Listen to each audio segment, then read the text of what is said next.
The U.S.'s relationship with Germany took a turn for the worse yesterday when Angela Merkel, Germany, booted a U.S. spy chief from Berlin. Here on Newsmax TV during America's Forum earlier today, former NSA and CIA spy chief Michael Hayden reacted to this, the latest case of espionage embarrassment for the White House.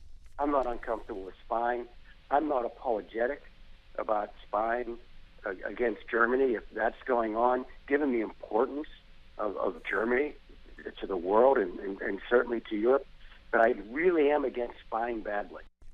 Well, the former intelligence chief went on to say that America needs to be more careful when spying on allies. Hayden says spying among friends is a very delicate situation which can make administrations look bad if the intelligence gets leaked, as in this case. Now, in contrast, two longtime allies and spy buddies seem to be growing closer. Russian President Vladimir Putin was greeted by Cuba's vice president at Havana's Jose Marti airport. The Russian president is expected to meet with Fidel and Raul Castro later today.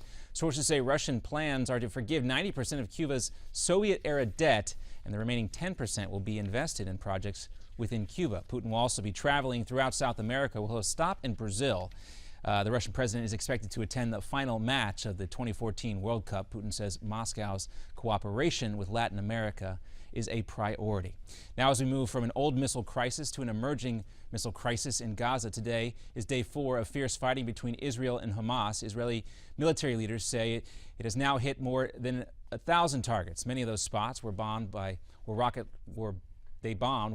launching sites for the terrorist group Hamas. Militants shot some 550 rockets into Israel during the 4-day offensive.